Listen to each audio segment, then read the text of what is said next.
Halo, sorry telat. Izin. Ini udah dibuka belum ya?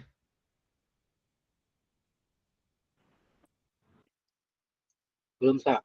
Oke, kita buka ya teman-teman. Sorry sekali lagi gue tadi ada kelas bahasa Jepang terus menyelesaikan sedikit kuis dari senseinya. Ya, kita buka aja apa namanya hari ini dan hari ini bakalan ada presentasi ya. Dan siapa yang memulai kita pakai chat wheel ya. Pakai wheel. Langsung saja ya. Wheel of names. Gue share aja langsung sini kan. Biar tidak ada dusta di antara kita. Where is my entire screen? Kelihatan nggak?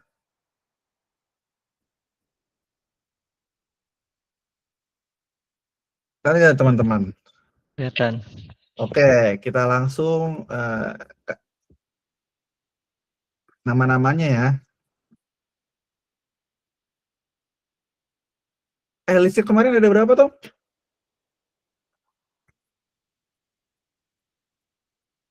Tapi ada nggak ya? Ada 8 ya? 1, 2, 3, 4, 5, 6, 7, 8. 1, 2, 3, 4, 5, 6, 7, 8. Ini kan? Ini kan? Bisa dilihat nggak? Bener nggak ini? Tapi kayaknya ada yang satu orang nggak datang deh. Mas Taufik ya. Mas Taufik dia nih nggak datang ketok ya. Kita cek dulu ya. Mas Brahmadia Aryo Wirawisesa ono apa lagi? Halo Mas, Ono. maaf tadi Olive tadi internet.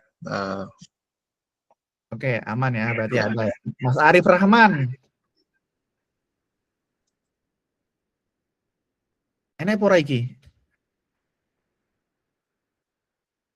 Ada di chat nggak, teman-teman?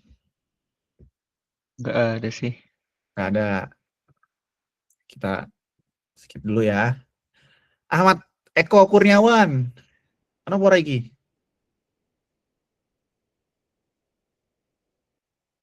Ada nggak? Mas Ahmad Eko Kurniawan. Halo. Oh, ada Bang. Ada. Vin, ada nggak Vin? Ada. Ada. Imamuddin. Imaduddin hadir. Ada. Muhammad Samsul. Sul. Ada. Ngomong. Ada. Nah, ada. Aulia Michelle. Ada nggak? Ada. Siap, mantap. Kita langsung shuffle-shuffle ya adik-adik. Jadi tidak ada dusta di antara kita nih. Mohon dicatat ya. Ini yang pertama siapa? Langsung dimulai saja guys ya. Yang pertama adalah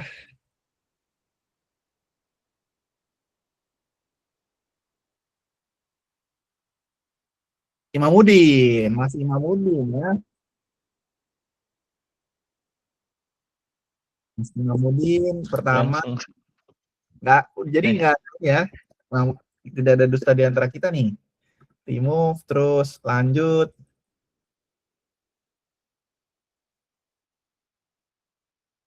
Ya. Iya. Mas Brahma. Alright. Kan jadinya seru nih. Jadi nggak ada pilih-pilihan lah. Kak Aulia ya. Nomor 3.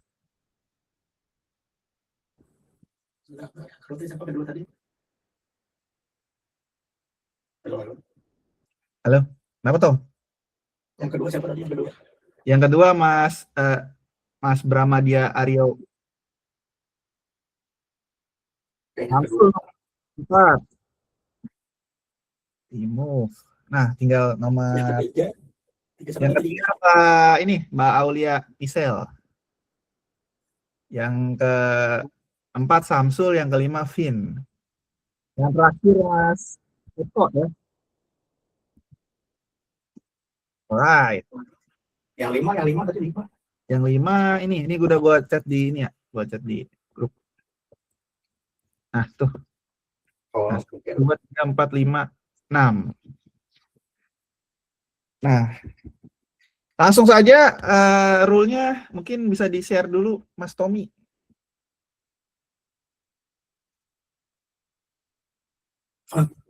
Kalau sesuai yang ada di ini aja sih itu di Google Sheet kemarin. Salah di Google Doc kemarin ya. Saya mana ya? Kayaknya ada juga gua. Kayaknya lu share kemarin ya. Nah, ini. Nah, nih kelihatan ya? Ini kelihatan nggak? Kita coba lihat. Nah, Oh iya benar itu. jadi format durasinya itu 5 menit untuk presentasi ide dan 3 menit sesi pertanyaan. Nah, pertanyaan tuh boleh dari sebenarnya pertanyaan tuh dari ini ya, dari admin, pihak admin nanti ya mau dari penulisan dan lain-lain, tapi maksimal 8 menit per orang. Nanti ada yang ngasih timer lah kalau udah selesai dan lain-lain. Jadi make it quick, make it simple dan tapi tetap kena ya. Itu aja sih. Mungkin bisa langsung dimulai dari yang pertama ya, Mas Imamuddin. Silakan Mas Imamuddin. Baik. Ini jadinya bahasa Inggris atau bahasa Indonesia? Boleh keduanya, terserah. Tidak ada ini ya. Nice to have pakai bahasa Inggris, pakai bahasa Indonesia juga nggak apa-apa. Oke, siap. Sebentar disiapin dulu layarnya. 8 menit ya. Start. Timer ada Ya. di sana. Timer. Layar saya udah kelihatan belum ya? Tahu. Aku siapin stopwatch-nya dulu ya. Lu ada nggak aplikasi Tom? Pakai stopwatch yang ada di itu aja. Di Google. Di Google. Nah udah nih, udah. Kalau mau mulai kapan nih? Ntar gue starting. Oke, langsung aja ya. 3, 2, 1. Silakan Mas Imamuddin. Okay, so I will present in English. Hopefully you guys understand because it might. I prepared this in English because I thought everyone will present in English. So I am writing an article about exploring Python 3.14. The background is whenever I saw a cutting edge technology, I always amazed and want to try it. But whenever some senior engineer or some CTO ask me why I select some certain technology, I couldn't find an answer. It happened back then at 8 years ago when I started working as a software engineer. But now, 8 years later, I am trying to understand the reason why I love something. So in this presentation, I will also tell you why you have to know Python 3.14 if you are jumping to AI or to any field that require Python. Before starting, let's have a quick quiz. So what is the similarity between Indomie and Python, or apa samanya Python sama Indomie? Maybe one of you want to try to answer? Maybe Mas Syamsul. Halo Mas Syamsul. Halo. apa beda apa samanya Python sama Indomie Mas? 3, 2, 1. Oh nggak tahu. Oke, coba Mas Tom. Waduh, nggak tahu mas. Waduh, pada ngepur semua ini. Oke deh. I know you guys understand AI a lot, and many of you maybe an iOS developer, so you not really use Python in your daily life. But I believe that most of you guys use Python on the background. So Python and Indomie has similarity. It's happen anywhere. So you will find Python anywhere in AI, machine learning, robotics, back-end development, data science, visualization, DevOps, cloud computing, deep learning, web crawling. Even on mobile apps, you will find Python. But the thing is, you might not work directly with Python, or Python helps you, but you don't realize because it runs on the background.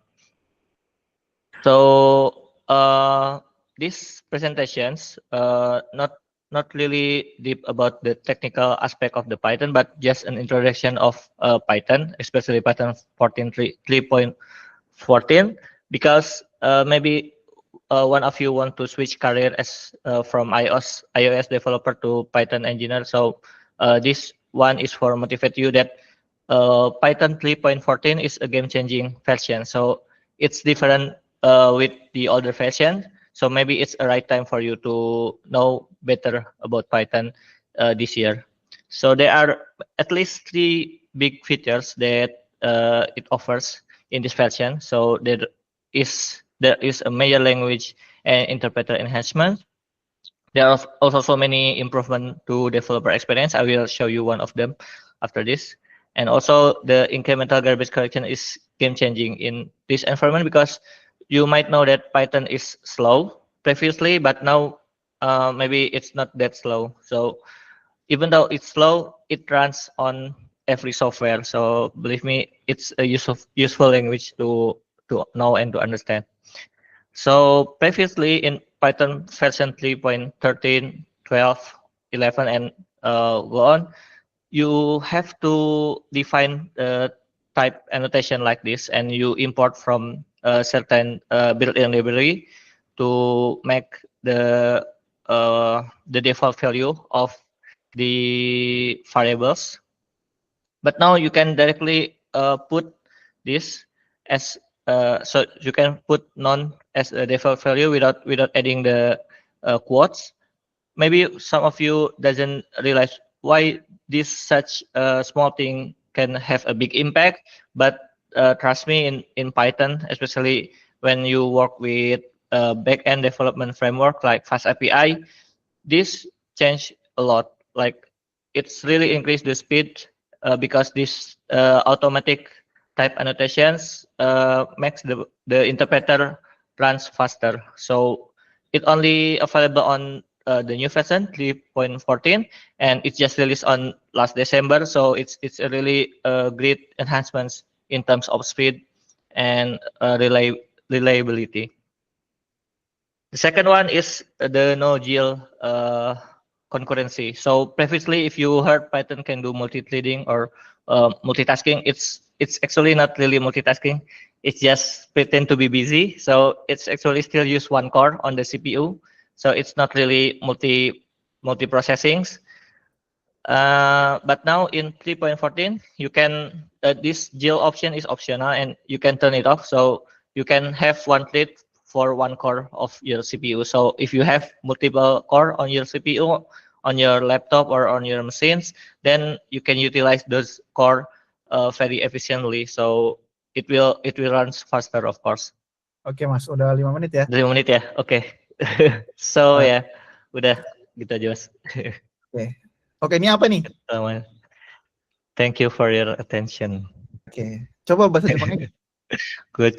Gochode arigatou gozaimashita. Arigatou gozaimasu. Arigatou. Jadi kita langsung masuk sesi pertanyaan. Mungkin ada pertanyaan nggak Tom dari lu dulu?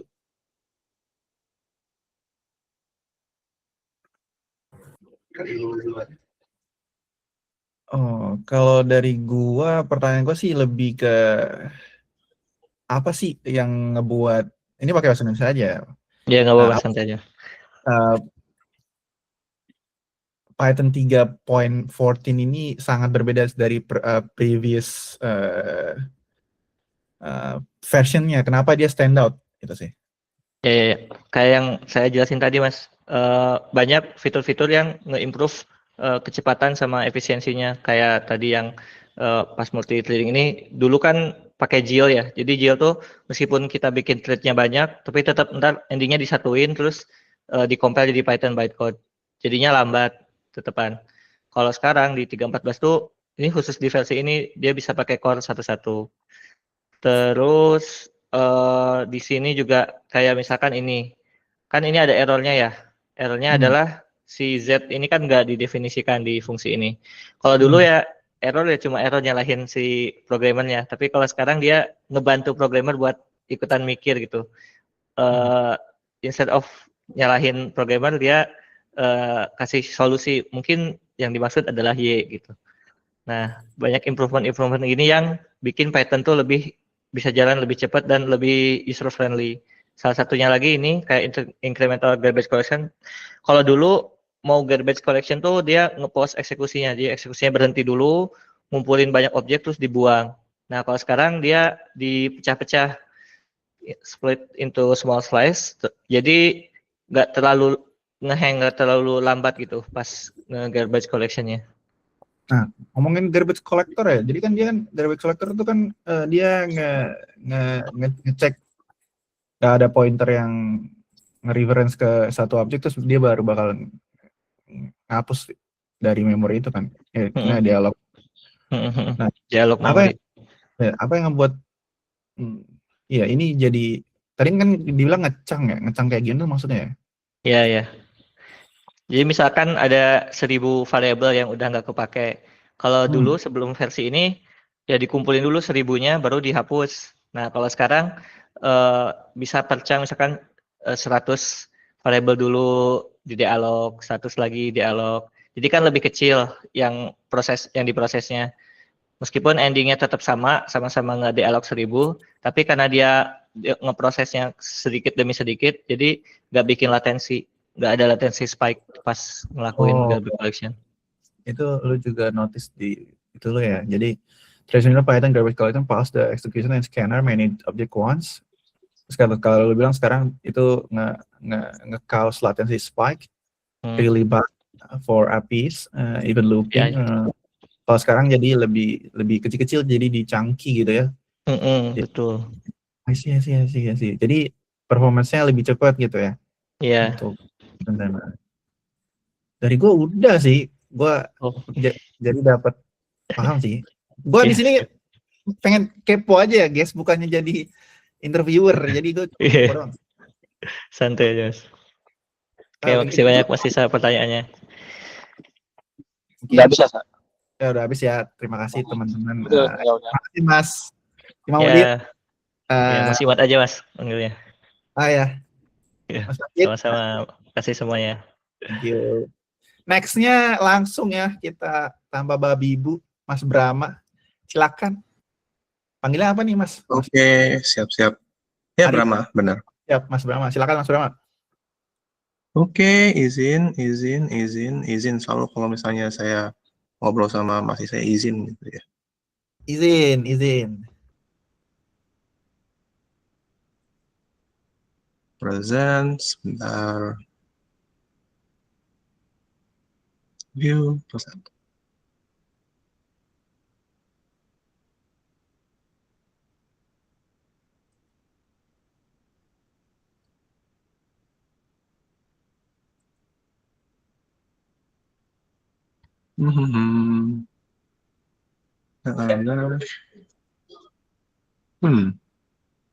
Sebentar.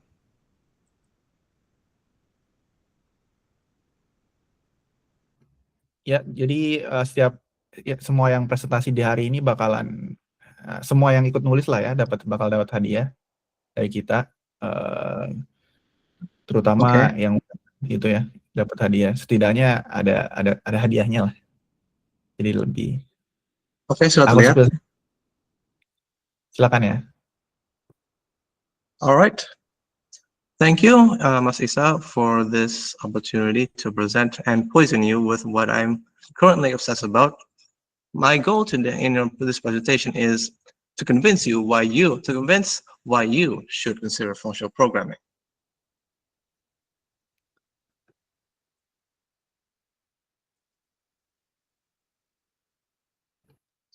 First of all, hi, my name is Brahma.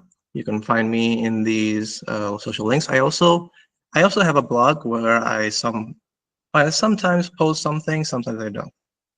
So please check that out. All right, a question for the audience. What do you think functional programming is? Maybe Mas Isa can give his perspective. Maybe Mas Tom. Yeah, in perspective, I think it's all about function, right? It's not OOP. It's not related with class and everything. So it's basically, it's all about the function. Well, That's true, but you can also, it's a paradigm, yes. It's a paradigm. All about functions, right? Yeah, but that's not exactly the true story, because you can do functional programming and not just using functions. Like, what is your view of functions? What do you mean by functions, by these functions? So basically, we declare, it's like a declarative paradigm. So methodologies, I think more focus on the what we need to do. It's not how we need to do. It's more like declarative, probably. All right. Yes, that's one way of looking at it. But declarative programming doesn't really. You can do declarative programming with functional programming and functional programming, but SQL is a declarative language. So is SQL a functional programming language? Not really. So again, all right, moving on. Functional programming, the paradigm in essence, is actually in service of two goals. Proposition, which is the act of making big things from smaller things. Mas Isa earlier said that this is, it's all about functions. Yes, combining smaller functions into big functions that can do all sorts of things. And a second one that is not really important, local reasoning, which means thinking about your program piece by piece in isolation. So for example, you only need to understand one piece of a function by itself, ideally. So everything that the function needs is supplied by its arguments and everything is every piece of the code is right there in front of you. There's no spooky action at a distance, if you've heard that term. It's like when you I've experienced this using object-oriented languages where some action, like setting a variable, actually does some really weird side effects, like I get that they are syntactic conveniences, like setter methods and getter methods, but they really obscure things. And yes. All right.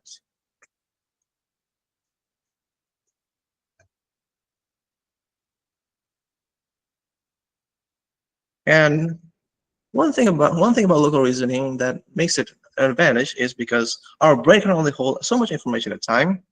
The principle of purity that functional programmers get worked up about is in service of this goal. I'd also argue that there's another goal with functional programming, 3 goals, which is creating correct programs. Not just working one, but a program that will never fail unexpectedly and can be proven that it is so. This is where a strong type system comes in. When used correctly, the type system can become a guide for a programmer and encode all possible states of a program.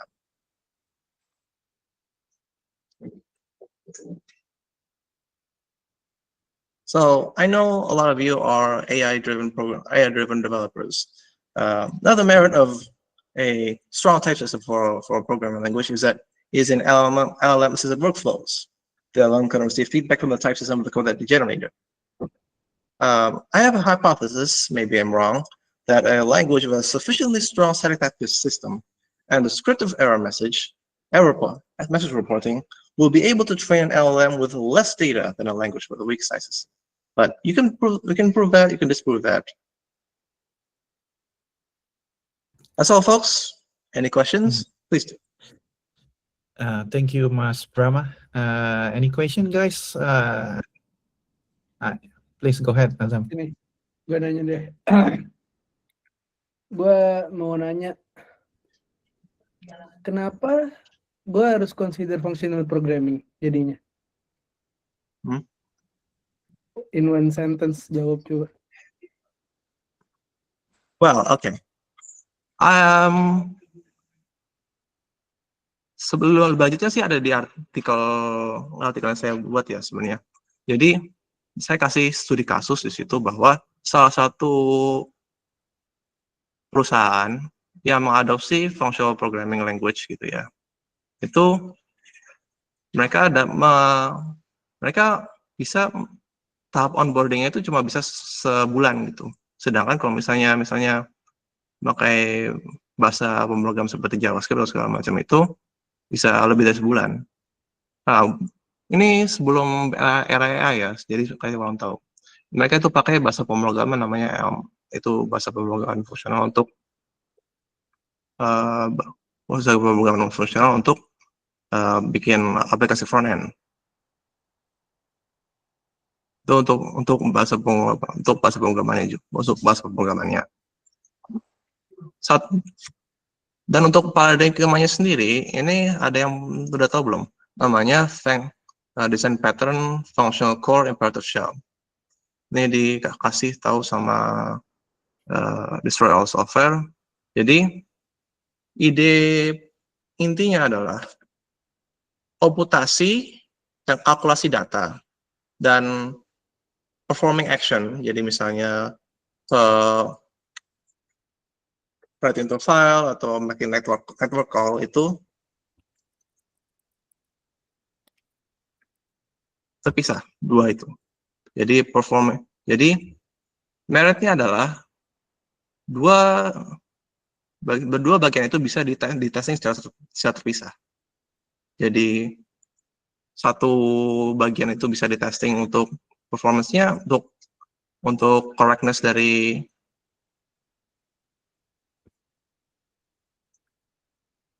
pengolahan datanya, satu lagi bisa di-testing untuk behavior-nya.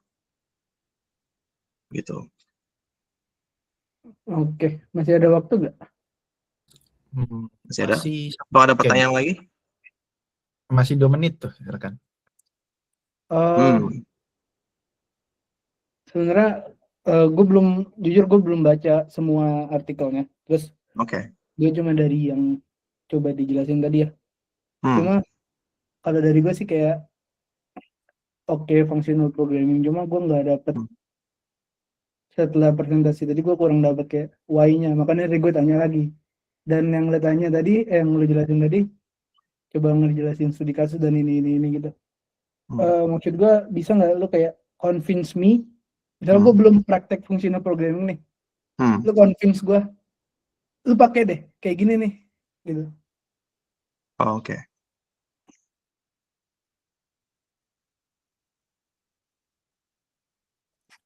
Mungkin quick set kayak kenapa gitu, kenapa ini bagus. Mungkin karena waktunya sudah 3 menit ya, tapi silakan Mas. Oke. Karena ketika kita menggunakan functional programming, semua bagian dari programnya itu bisa terlihat secara lokal. Jadi kita bisa berpikir mengenai suatu program secara lokal. Ini sebenarnya nggak bakal terasa ketika program yang kita buat itu sudah membesar sih. Kalau misalnya nih cuma script yang sekali jalan aja gitu, kayak misalnya untuk bash script, atau kalau misalnya satu utility kecil, itu nggak kerasa sih functional programming itu. Tapi ketika kita membuat suatu program yang lumayan besar, itu bakal kerasa. Terus juga, ya itu bagian untuk paradigmnya sendiri ya. Tapi jadi misalnya nih let's just say pure functions, alright? Pure functions adalah fungsi yang hanya but yeah, that only depends on its inputs and outputs. Tuh. Ini saya boleh masih lanjut nggak? Masih. Mungkin 30 second lagi dah. Boleh, silakan. 30 second. From that jadi kayak misalnya nggak ada state implicit yang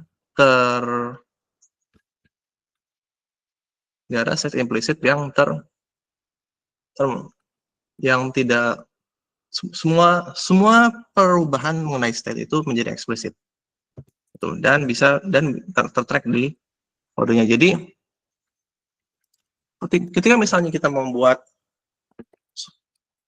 secara imperatif gitu, pemrograman secara imperatif misalnya. Kalau ketika misalnya mau secara object oriented masih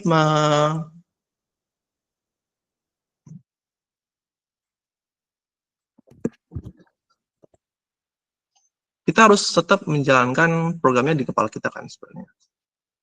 Kalau function programming itu bisa saja kita lihat dari function signature-nya aja. Idealnya dari function signature aja kita bisa tahu itu function ngapain aja. Itu aja sih. Jadi mengurangi cognitive load dari developer itu aja. Oke. Thank you, Bram. Makasih ya untuk pertanyaannya dari Azam dan terima kasih juga presentasinya dari Mas Bram. Mungkin kita bisa bisa next lagi ke siapa habis ini. Makasih ya Mas Bram sekali lagi thank you buat presentasinya. Sebenarnya gue mau ada question tapi nanti gue tanya di grup ya.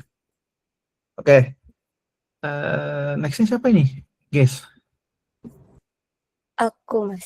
Oh, Saya. silakan Mbak. Panggil apa nih, Mbak Aulia atau Michelle.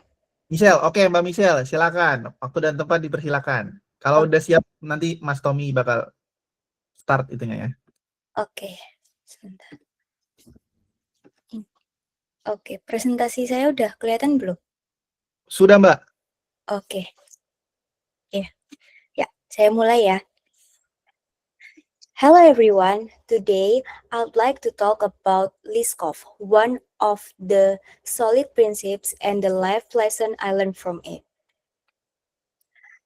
I think most of us have heard this definition of Liskov before. Subclasses should be substitutable for their base classes. For me, the problem is what is substitutable means and how we make sure that the subclasses is substitutable. Next. And then I heard this. Be conservative in what you do, but be liberal in what you accept.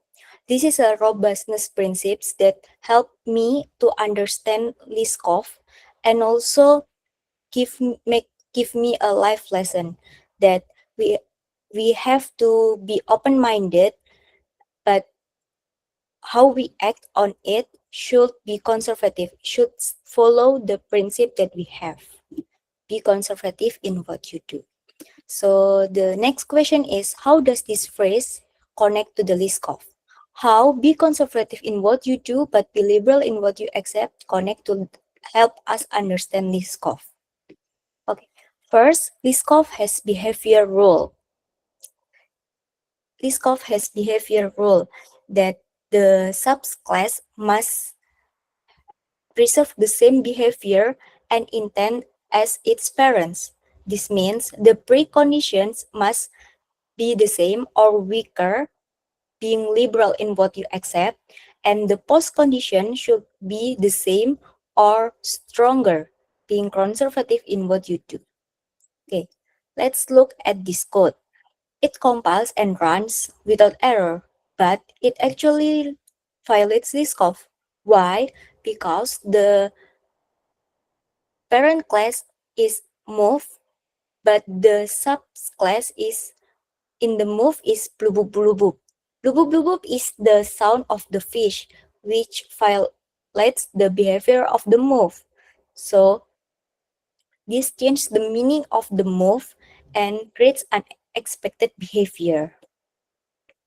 Next, Liskov has type rules, and it's also followed the first principle, the robustness principles that subclass should accept the same or wider type parameter types, but being liberal in what you accept. But in Swift, this is restricted, and for the return types, subclass should return the same or more specific, being conservative in what you do.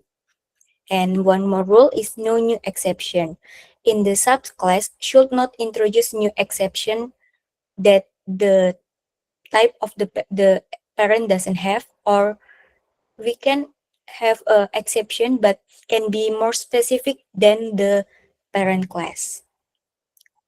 And that's it from Liskov. I learned from Liskov is be conservative in what you do. Like I always say, be conservative in what you do and be liberal in what you accept. It means that we have to be open-minded. We have to accept all of the ideas broadly, but in how we act or how we return it should follow the principles that we have. That's all from me. Thank you. Okay, thank you, Kak Michelle. Does anyone have a question, guys? Especially from the admin team. Tadi gua, Aza, mungkin Tommy. Silakan Tom. Atau enggak Fardan.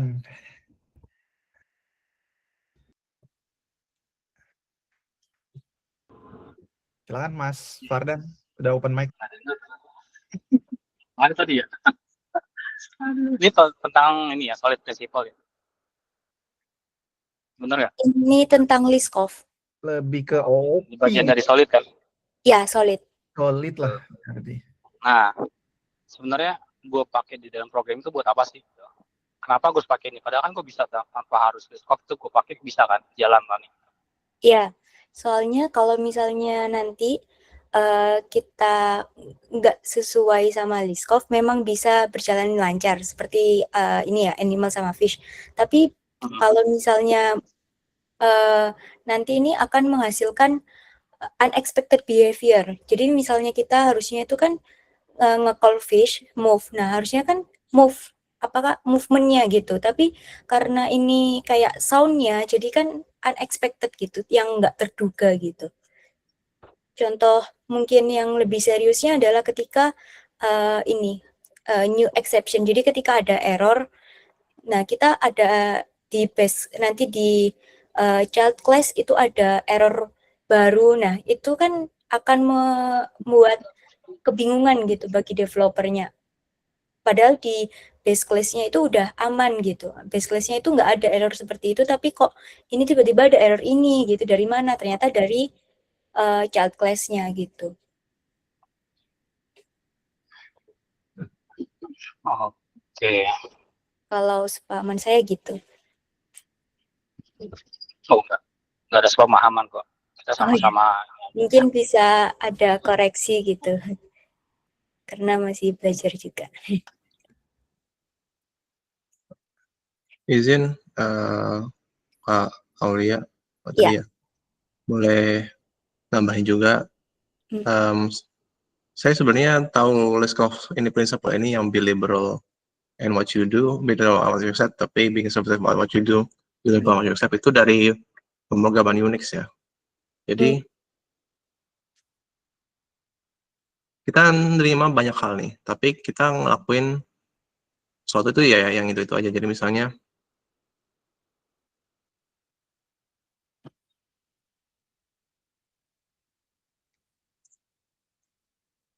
kalau misalnya di Unix programming itu kan kita berbasiskan Unix itu kan berbasiskan streaming text kan ya. Nah dari streaming text itu ya kita terima aja semuanya. Tapi yang kita lakukan dengan streaming text itu ya kita nggak kita nggak lakukan banyak hal yang seperlunya aja yang kita perlu. Itu aja sih yang saya pahami dari Unix dari situ. Oke. Kasih misalnya saya baru dengar juga kalau misalnya dari Unix gitu. Sebelumnya saya dengarnya cuman Pro-Business Principle yang diajarkan sama Christopher O'Grady. Oh, keren. Mantap, Mbak Michelle. Aku nambahin dikit aja ya. Iya. Discogs dan lain-lain itu kan memang turunannya sebenarnya dari OP. Iya. Karena OP itu muncul dari solid. Mungkin juga bisa perdalam ke itu sih. Kenapa ada solid? Kenapa ada OP? OP juga timbul kan dari prosedur programming kan.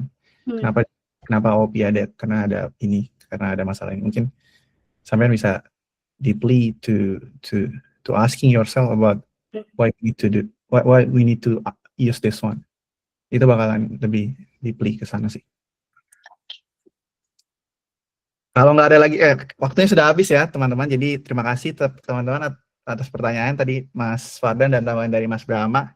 Dan terima kasih khususnya buat Mbak Michelle ya. Thank you semuanya. Thank you. Mungkin langsung kita ke next peserta ya. Siapa setelah ini? Nomor 4. Samsul kayaknya. Nah, silakan Sul. Kalau udah start bilang ya, nanti biar di ini.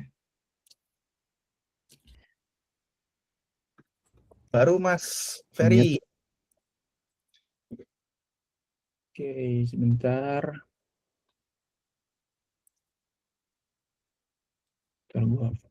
Ini tampilannya kayak gimana? Oke nih, aman lah ya kayak gini ya. Aman. Amin. Amin. Jangan Bang mengandung SARA itu. Oke. Silakan. Sudah tempat dipersilakan. Ya, oke kita mulai. Karena tadi beberapa teman-teman sebelumnya pakai bahasa Inggris, let me try speak with English. Okay, hello everyone. First of all, let me introduce myself. My name is Muhammad Syamsul Arif. You can call me Syamsul, Arif, or Syam, whatever you want. So today I'm going to discuss a topic that might be quite relevant, especially for mobile engineer and developer. In this topic is about handling race condition during token refresh. This post is based on my personal experience with Flutter. I will be sharing how to handle this case at the interceptor level to create a more efficient token refresh flow. Okay, so next. Ya, jadi the problem, permasalahannya itu adalah terjadi ketika aplikasi kita tuh mengirim lumayan banyak request secara multiple gitu ya. Contohnya saat aplikasi dibuka pertama kali, biasanya ada beberapa request yang dijalankan bersamaan tuh di dalam satu waktu gitu. Nah, ketika terjadi error 401 unauthorized gitu ya, yang mana ini adalah tokennya expired, terus mencoba melakukan refresh token di waktu yang sama gitu di beberapa service yang jalannya multiple gitu. Nah, hal ini tuh cukup membuang sumber daya si server itu sendiri ya. Itu. Nah, terus next-nya, nah ini pertanyaannya nih. Jadi how do we prevent redundant refresh and ensuring only one request handling the token update? So next ini the solution ya. Nah, solusinya itu untuk mengatasinya kita coba menerapkan mekanisme antrian atau sistemnya itu locking gitu. Jadi sebenarnya logikanya sederhana aja ya. Kayak permintaan pertama untuk mendeteksi token sekadaluarsa untuk menjadi inisiator dulu gitu. Terus dan memulai proses refresh tokennya gitu. Semua permintaan berikutnya masuk ke dalam antrian gitu. Dan harus menunggu sampai inisiator ini itu selesai gitu. Setelah diupdate refresh tokennya, terus semua permintaan yang tadi ditunggu diteruskan lagi dengan menggunakan header token yang baru gitu. Nah, jadi pertanyaan, Nextnya why use completer gitu. Jadi kenapa harus gunain completer lah? Ini for your information, completer itu only in Dart gitu ya. Mungkin buat teman-teman yang di Flutter mungkin akan sedikit relate ya. Jadi kenapa ini pakai si completer? Nah, jadi di si completer itu adalah alat yang tepat untuk menangani perilaku wait and notify gitu. Jadi nunggu sampai dia dikasih tahu gitu. Nah, ini tuh memungkinkan kita untuk coba membuat dan mengelola fitur secara manual gitu. Nah, daripada kita coba tunggu sampai dapat error 401 kayak case yang awal tadi, jadi di interceptor itu bisa lebih proaktif lagi gitu ya, untuk mengevaluasi waktu kadaluarsa token ya pada fungsi on refresh gitu. On request sebelum permintaannya dikirim gitu. Nah, sebenarnya ada better strategy juga ya. Jadi nah ini sebenarnya based on my experience aja.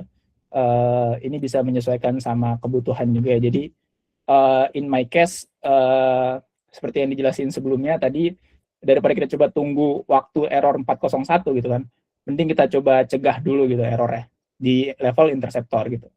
Nah, jadi caranya tuh kita coba ngecek waktunya, waktu kadaluarsanya di dalam tokens itu.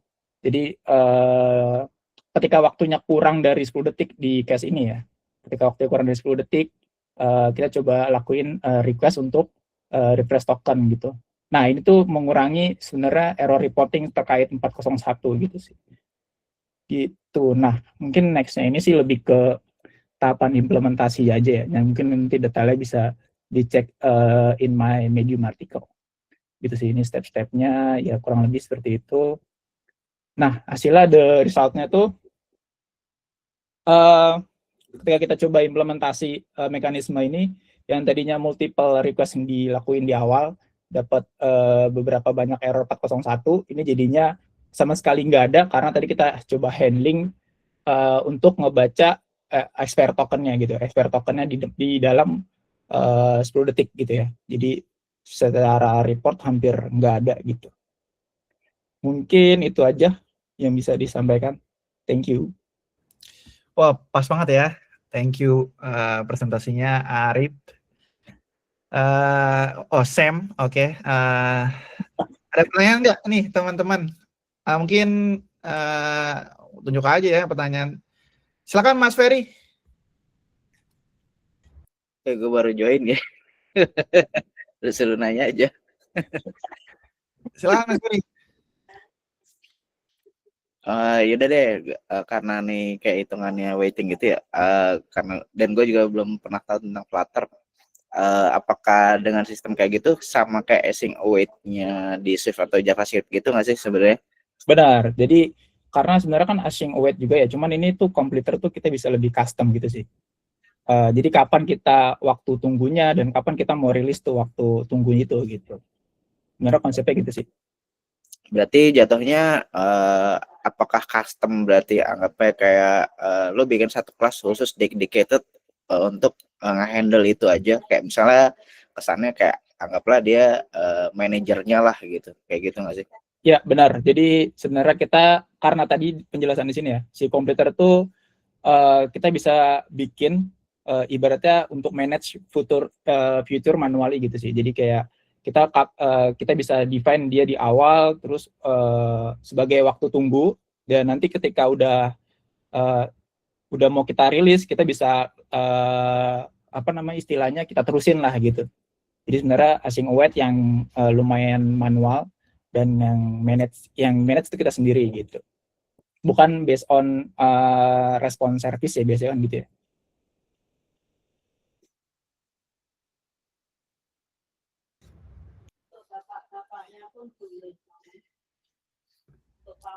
Biasanya kayak ada edge case yang kemungkinan muncul nggak sih, misalnya lu pakai async await ini misalnya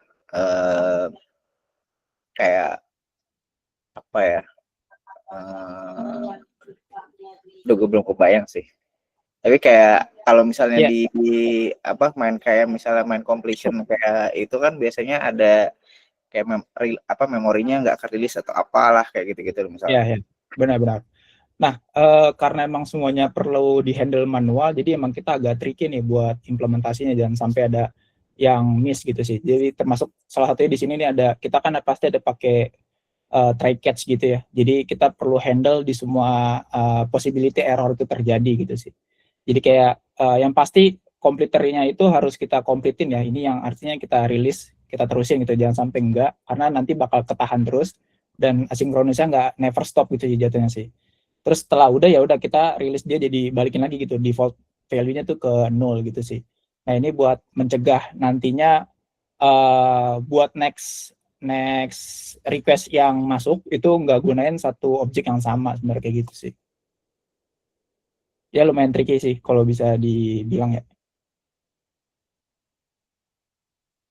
Sip, thank you. Wih, keren banget ya diskusinya. Gak ngira gue ternyata sejauh ini ya perkembangannya. Jadi, by the way, ini juniorku ya di kampus. Dulu dia belajar sama aku juga. Oke. Ya, ada pertanyaan lagi nggak? Tambahan, Fer? Nah, siapa tuh? Udah habis. Sorry nih, Mas. Oh, ya udah. Sorry. Ya, sorry nih ya, Mas ya. Kemudian ini waktunya sudah habis. Kirim pertanyaan ke Samsul langsung aja, ke Syam. Oke.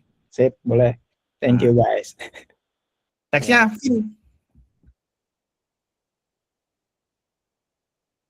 Kenapa lagi Vin?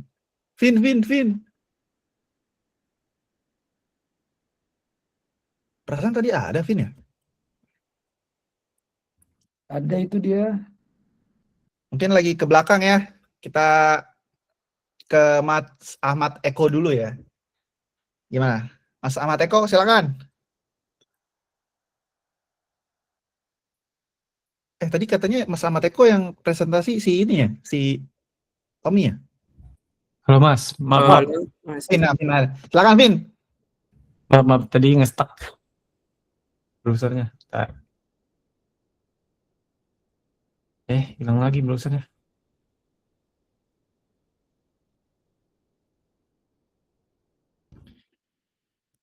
Tak piye.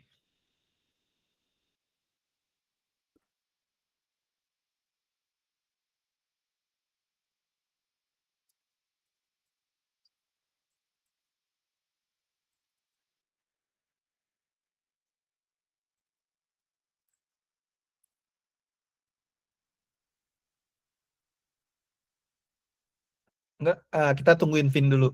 Kita kasih waktu 2 menit lah. Kalau Vin ada problem, mungkin kita lanjut ke Mas Eko dulu.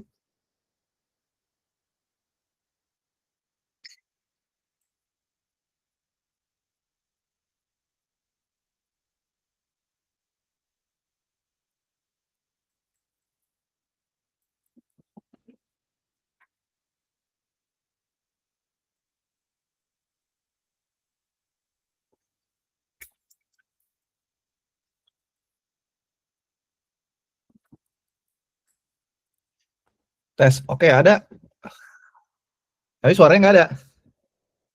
Ngelak ini, tolong di skip dulu. Oke, silakan Mas Ahmad Eko Kurniawan. Kayaknya tadi Mas Eko mau yang share si Mas Tom ya? Iya, betul Mas. Soalnya selama present tadi saya sempat reconnecting beberapa kali, Mas. Oke, silakan Tommy.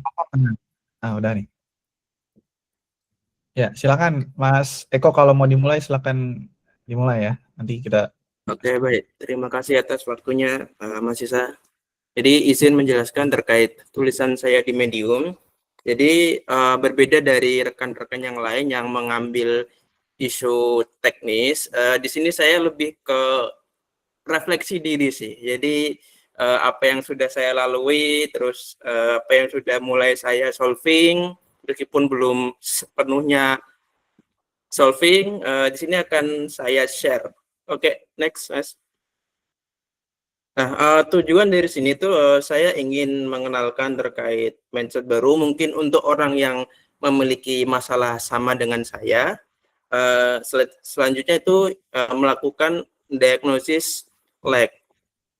Jadi inti dari tulisan saya itu, jadi saya setiap hari, setiap bangun itu sebelum menerapkan ini, saya merasa kok hidup saya banyak masalah. Kenapa kok pusing sekali meskipun sudah tidur cukup. Nah, ibarat kayak laptop Windows yang masih membuka banyak tab, banyak aplikasi, terus saat sore hari alih-alih kita shutdown itu hanya kita hibernate. Jadi ketika kita membuka laptop di hari selanjutnya, laptop itu tetap masih terasa lambat gitu. Semua apps masih terbuka. Nah, jadi solusi yang akan saya tawarkan terkait isu tersebut. Nah, dan yang terakhir itu terkait strategi untuk refactoring, di mana saya mulai menata mana yang harus dibenahi, mana yang harus dibuang. Oke, next. Nah, inti dari masalah ini yaitu saya ingin menerapkan prinsip software ke dalam hidup saya, di mana saya memiliki akses, saya sebagai lead engineer atas diri saya sendiri. Dan di sini saya juga menyadari bahwa RAM manusia itu memiliki batas, gitu. Dan sebelumnya saya juga sering menunda pekerjaan di mana saya mungkin mengira, oh mungkin ini tidak terlalu berat, namun saya tidak melihat dampak ke depannya. Dan di slide terakhir nanti akan saya jelaskan terkait solusi yang sudah saya terapkan. Oke, next. Oke, yang pertama itu terkait memory leaks. Jadi saya mengangkat ini karena ketika saya bangun pertama kali seperti tadi, saya masih memikirkan, saya masih mikir apakah gerbang tadi sudah dikunci atau enggak, apakah rumah sudah dikunci atau enggak. Pikiran-pikiran kecil itu yang kurang fokus akan pekerjaan yang saya lakukan. Nah, oleh sebab itu, solusi dari saya yang pertama yang sudah saya lakukan itu melakukan cross check atau enggak menulis, karena saya menyadari sendiri memori jangka pendek saya sangat lemah. Nah, setelah saya sudah memberikan hal itu semua, maka energi saya untuk memikirkan hal tersebut itu bisa dipakai untuk yang lain sehingga lebih efektif. Oke, next. Nah, yang selanjutnya itu terkait spaghetti code dan technical debt. Spaghetti code itu terkait kebiasaan-kebiasaan saya yang tidak terstruktur. Misal terkadang saya ketika ke dapur terus ingat saya sudah sholat atau belum, mungkin buat yang muslim atau enggak, apakah saya sudah mengerjakan taks yang diberikan atasan, padahal itu di luar jam kerja. Nah, itu yang ingin saya perbaiki. Terus terkait technical debt ini, saya lebih ke melakukan mapping atas taks yang saya berikan dan membedakan antara taks kerja, taks rumah, taks dan taks sebagai suami. Oke, next. Nah, dan yang terakhir itu melakukan refactoring terkait masalah-masalah yang sudah saya jelaskan tadi, di mana saya mulai untuk melakukan task skill terkait pikiran-pikiran yang nggak perlu, terkait kecemasan saya. Terus saya sudah mulai melakukan note terhadap apa yang sudah saya lakukan dan melakukan semacam prioritas. Oke, next. Nah, berikut algoritma harian yang saya terapkan setiap hari. Yang pertama itu membuang pikiran-pikiran kotor, pikiran yang buat mengganggu, terus melakukan pekerjaan yang fokus, terus task skill, low power mode, dokumentasi sistem, dan membayar utang teknis. Oke, terima kasih atas waktunya. Sekian, terima kasih atas presentasi saya. Oke, terima kasih Mas Eko. Langsung saja kalau ada pertanyaan, teman-teman. Oh, tapi nggak nanya ya. Mungkin gue ya kasih pertanyaan lah ya. Oke, ini cukup menarik lah ya, cukup menarik. Be the leader engineer for yourself gitu kan. Gue lebih pengen tahu kenapa kepikiran ini sih Mas. Apa yang membuat Anda merefleksi diri Anda dan menggunakan metodologis ini? Gitu? Oke, saya mengambil ini sebagai tulisan pertama saya itu memang ini Mas Isa. Saya ingin sebelum saya mulai ke hal yang teknis, saya ingin memperbaiki dulu dasarnya. Jadi jangan sampai ketika saya sudah mulai ngoding atau mulai belajar, nanti energi saya itu tidak bisa tersalurkan dengan maksimal. Atau enggak terkait waktu yang seharusnya mungkin untuk belajar bisa lebih banyak, waktu itu sudah habis duluan untuk memikirkan hal yang tidak perlu. Dan yang terakhir itu terkait workflow yang sebelumnya berantakan, mungkin mulai jam tidur atau lain-lain, itu saya ingin perbaiki dahulu Mas Isa. Berikut. Oke, jadi fundamentalnya, tapi lebih ke arah hidupnya ya gitu. Soalnya tadi aku lihat kayak ada 3 hal yang kayak ngerusak banget ya, anxiety untuk future time and past time tuh buat, tadi ada past time juga sama comparison ya. Gue lebih menarik sama comparison. Comparison apa sih Mas yang membuat kayak kayaknya nggak bisa nih comparison gitu.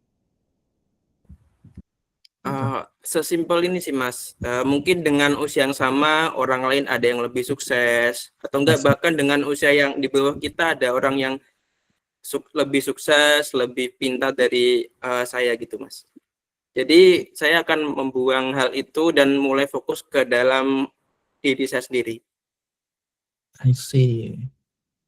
Nah ini menarik sih, ini aku belum pernah kepikiran gitu tentang dari refactoring, terus kayak ya debug lah ya, memory leak dan lain-lain itu. Tapi ini cukup menarik ya kalau menurutku. Sama last question deh Mas ya.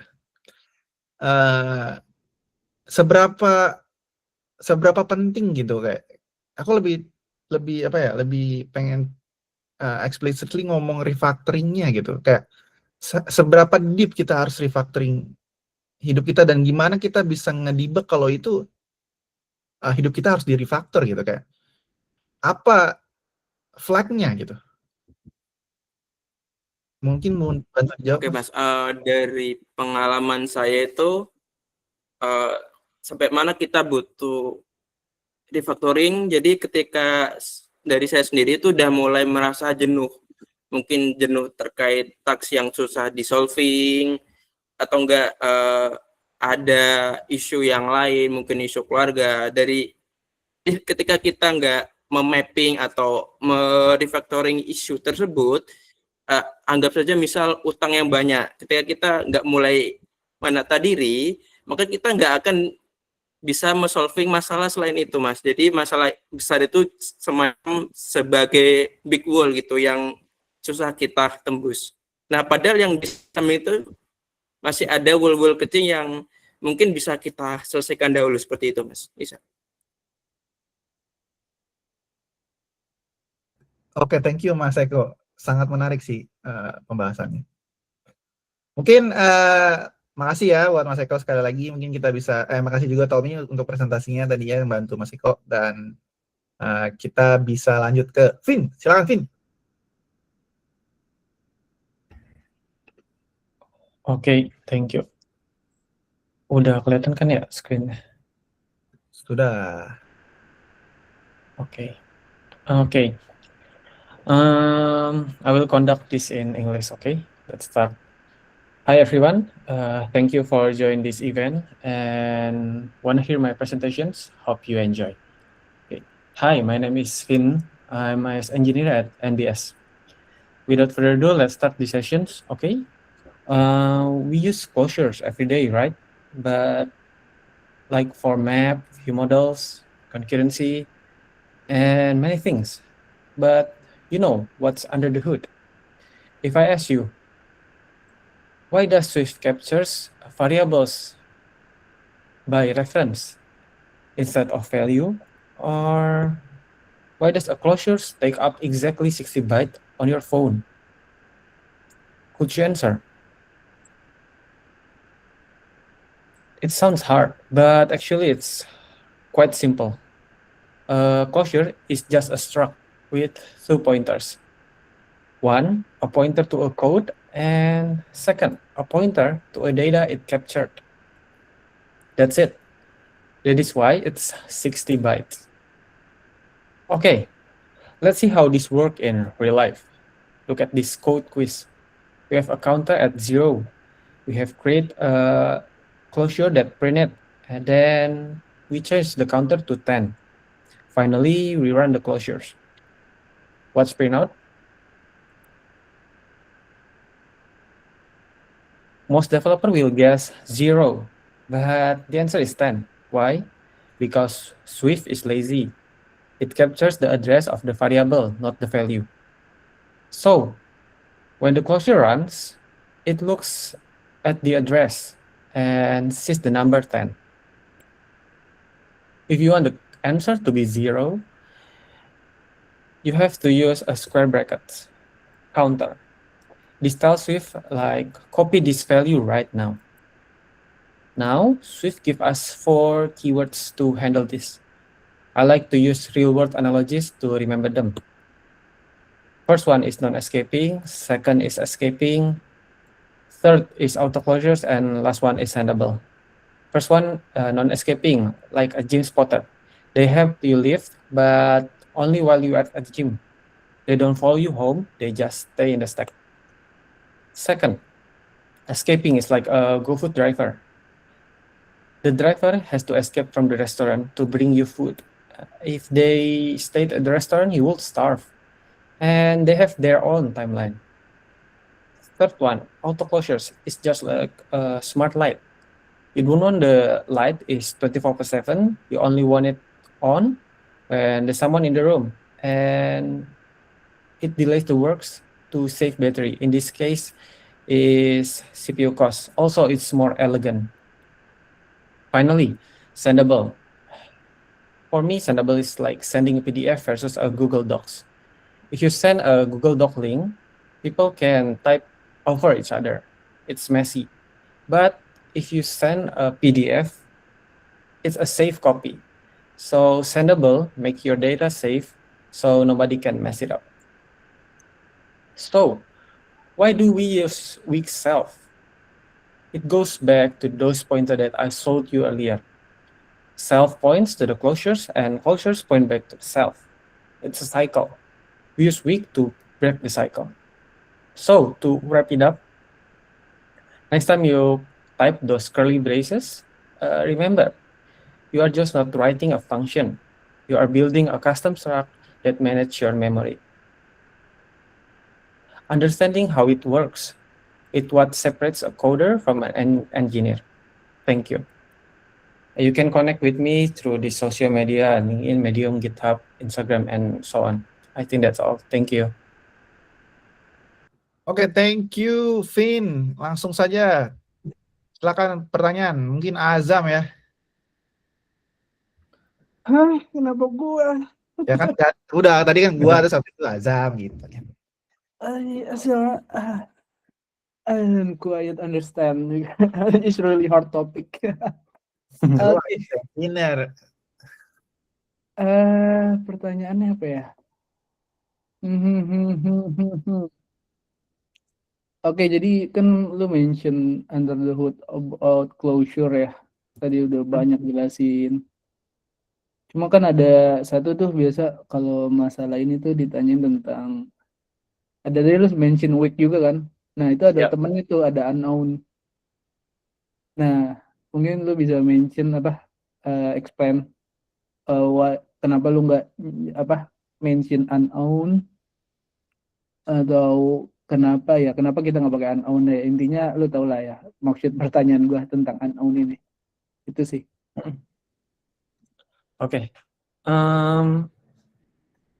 First of all, jujur aku nggak terlalu banyak cari-cari tentang anon itu apa. Maksudnya tahu anon itu ada, tapi mostly di code kita sekarang kayak jarang banget ya kita pakai anon.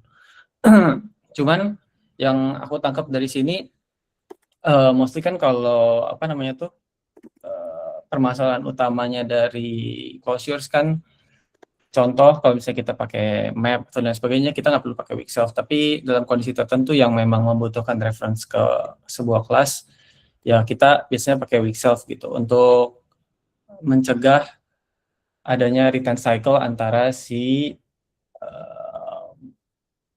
kelas self dengan closures-nya dan closures dengan self. Dalam konteks ini berarti si kelas tersebut. Jadi sebenarnya kenapa harus pakai weak self, ya sesimpel biar kita tuh,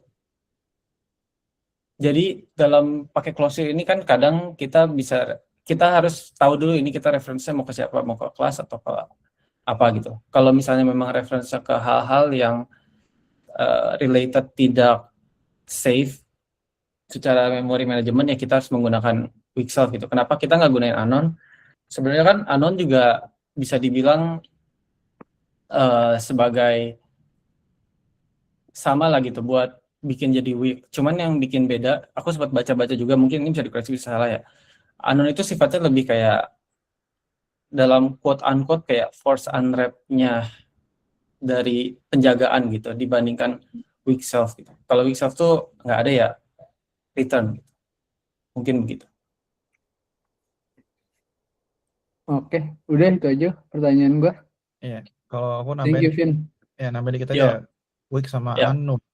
Weak tuh optional, unknown tuh nggak optional gitu aja sih. Iya.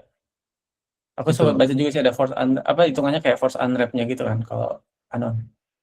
Betul. Oh, ini kita ngomongin tentang iOS ya. Jadi ya itu. Kalau aku nggak ada question sih tentang ini. Aku juga udah clear soalnya udah sehari-hari gitu kan. Kalau dari pembahasannya juga nggak ada sih, dan delivery-nya juga nggak ada. Menurutku dariku nggak ada question sih. Dari teman-teman yang lain mungkin Fardan masih ada waktu kan? Fardan nggak ada. Fardan ya? Oh, kemana nih Fardan? Oh, Fardan ada. Fardan. Silakan Dan, kalau ada tambahan Dan. Suhu iOS nih. Udah habis waktu Sa. Belas Udah tahun. Oh, udah. Sayang sekali ya guys. Baru Ya, pengen jual Fardan. Mungkin terima kasih ya Vin, sekali lagi terima kasih Azam atas pertanyaannya. Las siapa? Mas Eko kan udah. Siapa Las? Udah semua. Semua. Oh iya benar. Mas Eko kan tadi udah. Jadi udah terakhir ya. Jadi gua langsung aja, mungkin kita bakalan ada penilaian, nanti akan ada reviewnya juga. Bagi teman-teman yang udah nulis ini pasti ada hadiahnya. Yang udah presentasi juga akan hadiahnya akan lebih gitu ya. Bagi yang nggak presentasi juga tetap akan ada hadiahnya nanti. Ya nggak presentasi dan udah nulis, gue bakal kasih buku dari gue pribadi masing-masing, tapi bukunya ya kalian nanti terima aja. Ini buku dari gue sih, bukan buku gue ya, gue belum buku gue. Tapi nanti ada buku, adalah gitu ya. Gue nggak bisa spill di sini, nanti kalian baca aja. Tapi gue harap kalian bisa baca itu, karena gue ngerasa buku itu cukup bisa mengubah perspektif gue tentang diri gue sendiri juga ya gitu. Terus mungkin tambahan lagi, gue berterima kasih banget buat teman-teman yang udah ikut serta di event ini. Kita bakalan adain terus dan akan lebih perbaiki. Silakan Jam. Oh, enggak, gue itu kan lu bagi buku ya. Itu dapat semua apa gimana, Mas? Dapat semua yang nulis. Nah, itu next-nya kita ngebahas buku itu. Oh, boleh. Nih, Boleh. semua yang dapat buku harus ngasih tanggapannya tentang buku itu. Jadi harus baca tuh secara nggak langsung. Wah itu menarik sih. Menarik banget ya. Menarik banget tuh. Jadi, setiap Request orang buku kiri bang. terus buku jangan. Izinin ya. Buku kiri nanti kalian ditangkap guys. Kalau di Jepang nggak apa-apa sih gitu. Jadi ya, gua berharap kalian baca buku itu karena setiap buku setiap pembaca itu memiliki perspektif mereka berbeda-beda. Jadi gua rasa pembahasannya akan berbeda-beda dan itu lebih baik menurut gua. Nggak PR sebenarnya ini adalah ini ya, gua nge-force orang untuk nulis dan baca. Sebenarnya itu doang sih. Di sini tuh gua sebenarnya nge-force kalian dengan cara ya in a good way gitu untuk nulis dan ngebaca. Gitu ya, tanpa kalian baca kalian nggak bisa nulis, tanpa kalian nulis kalian nggak bisa ngebenerin your thought gitu. Ini lagi-lagi gue ambil perkataan dari Pak Gita Wirjawan ya, jadi kalian tuh nggak bisa menulis tanpa membaca gitu, tapi kalian nggak bisa melengkapi hidup kalian cuma ngebaca doang tanpa menulis. Menurut gue itu sih ya, jadi gue harap ini jadi apa ya, jadi hal yang baik ya untuk kalian, tetap nulis, tetap baca tanpa harus ada hadiah dan lain-lain, tapi gue harap kedepannya akan ada event-event kayak gini lagi dan akan lebih baik lagi. Ini yang pertama mungkin banyak kekurangannya, gue minta maaf atas nama teman-teman dan pribadi. Kalau nanti ada masukan dan feedback, monggo aja ya, atau mungkin waktunya kecepatan dan lain-lain, tapi menurut gue kenapa kita buat waktu singkat biar kita tahu kalian bisa manage waktu dengan baik atau enggak, dan kalian bisa ngedeliver itu dengan cepat atau enggak, karena di interview proses pun kalian tuh harus dipaksa untuk memberikan feedback yang cepat gitu, berpikir cepat. Jadi dan gue keren banget, most of all orang-orang di sini juga udah pakai bahasa Inggris dan mereka kalian pede, itu gue itu keren banget, dan bahasa Inggris kalian tuh lagi-lagi gue nggak menilai, nggak ada baik, nggak ada buruk, semuanya oke. Karena yang baik itu, yang buruk itu kalau tidak memulai, itu aja sih. Mungkin ada penyampaian 1-2 patah kata dari teman-teman, silakan Zam. Gue nyampein aja, ini tuh konsepnya mirip, yang kita lakuin saat itu mirip sama kayak lightning talk yang kayak di IDSW kalau kalian yang join ya. Mungkin di Python ada nggak ya Mas Tom? Kemarin di Python ada lightning talk gitu nggak ya? Di mana? Di PyCon? Kayaknya Nggak ada ya? enggak deh. Enggak ada. Nah jadi kalau nggak salah tuh lightning talk itu kemarin di IDSW tuh lu di hari H ditembak, yang mau present ngisi form, yang terpilih langsung maju present 5 menit. Nah konsepnya mirip kayak gini. Jadi nanti misalnya kalau ada kesempatan gitu, ini jadi latihan juga sih menurut gue. Menarik sih, kayak gitu sih. Jadi ya, manfaat lah ini. Jangan, kalau ada lagi pasti ramein lagi, join lagi guys. Itu aja guys. Tuh, ya gue berharapnya kita akan adain lagi dan lebih banyak peserta yang ikut. Itu lebih baik lagi. Jadi nggak harus technical, kayak tadi Mas Eko, gue acungin jempol banget lah. Anjir itu mind blowing gitu. Refactoring your life, oke, siap. Gue tiap hari refactoring kerjaan gue. Tapi gue nggak pernah pikirin refactoring your life gitu. Oh, bener juga gitu kan. Itu sih, ya, itu keren sih. Ya menurut gue kan kalian dapat insight gitu, kayak presentasi tadi misalkan dari Syam gitu, pakai dot completer dan lain-lain gitu. Terus misalkan dari Mas Majid tentang Python, ternyata Python tuh bisa ngecang sekarang garbage collector-nya dan lain-lain. Jadi kita dapat insight baru, bukan dari perspektif kita doang as iOS engineer atau Android developer atau apa gitu. Ternyata ada perspektif baru gitu, misalkan dari Mbak Michelle gitu tentang Lisp. Ternyata Lisp tuh bisa jadi pedoman hidup gitu ya, gitu. Itu keren juga gitu. Menurut gua masing-masing punya nilai plus, dan gua kerennya kita bisa share gitu doang sih dari gua. Ya kalau nggak ada lagi, kita sudahi saja. Nanti kita akan announce siapa pemenangnya, karena menurut gue semuanya pemenangnya. Tapi kita butuh memberikan apresiasi lebih untuk teman-teman yang punya ide dan deliver yang bagus. Jadi kita belajar dari teman tersebut jadi lebih baik, gitu kan. Dari gua itu aja teman-teman. Terima kasih atas waktu dan kesempatannya hari ini. Apa? Tom? Ini pengumumannya kapan jadinya? Pengumumannya? Pengumumannya minggu ini ya. Kita mudah-mudahan bisa di sebelum weekend lah, Jumat atau paling lambat Sabtu lah. Dan kita langsung berikan Tadi hadiahnya. apa? Hadiahnya apa aja tadi? Gue lupa lagi hadiahnya. Nanti kita announce ya. Nanti. Tapi Oke. pokoknya tiap orang dapat buku dari gua. Sisanya nanti ada lagi hadiah lebih lanjutnya. Ya guys. Oh ya, gua tambahan 3. Itu kan gua saran 3 terbaik aja. 3 terbaik itu dapat bisa pilih course-nya at donor dari gua. Wis. Gokil. Bisa milih aja tuh. Oke, gila itu gokil ya Tommy Syahab Sultan. Jadi ya di sini jadi teman-teman ya gue berharap komunitas ini akan lebih baik dan ya kita saling berbagi aja sih dari gue itu aja. Kita umumkan secepatnya ya minggu ini. Gue harap ya. Kita akan ada internal discussion dulu ya dari teman-teman. Itu aja sih dari gue. Ada lagi nggak teman-teman? Atau ada tambahan dari teman-teman sekalian? Dari Syam? Aman. Aman. Dari Vin dan lain-lain? Aman? Mbak Aulia? Aman? Aman. Aman semua ya? Oke, sip. Oke, dari gue juga aman. Terima kasih sekali lagi teman-teman atas waktunya, waktu dan kesempatannya. Terima kasih sekali lagi dan gue tutup ya malam ini. Thank you guys. Thank you. Thank you. Thank you semuanya. Assalamualaikum. Salam.